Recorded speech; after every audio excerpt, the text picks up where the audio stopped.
दूर अंधेरा हो जाता, कोई सूरज नया निकलता था। दूर अंधेरा हो जाता, कोई सूरज नया निकलता था, जब घर में चूल्हा जलता था। जब घर में चूल्हा जलता था, ये बहुत ही एक मार्मिक रचना मैंने लिखने का प्रयास किया और ये मेरे काव्यांजलि में है।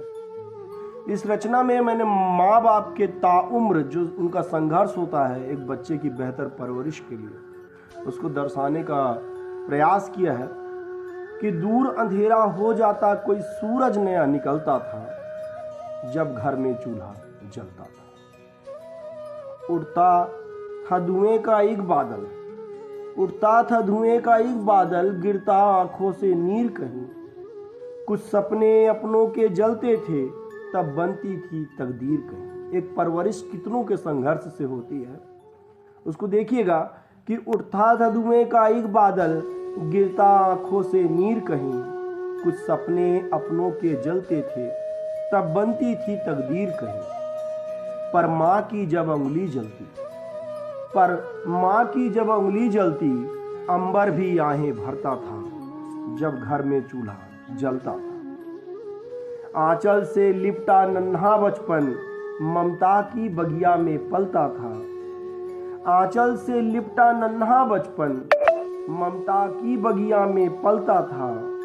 बाबा की उंगली थामे हौले हौले, गिरता उठता और संभलता था। जब नन्हे चिरागों की खातिर, जब नन्हे चिरागों की खातिर फौलादी बाप पिघलता था, तब घर में चूल्हा जलता था। जब घर में चूल्हा जलता था, जो हमारे फौलादी पिता होते हैं, जिनसे जो दुनिया में सबसे सशक्त माना जाता है पिता, वो भी अपने बच्चों की परवरिश के लिए कई बार जो है उन्हें जो है किस किस तरह के संघर्ष करने पड़ते हैं कि जब नन्हे चिरागों की खातिर फौलादी बाप पिघलता था, तब घर में चूल्हा जलता था।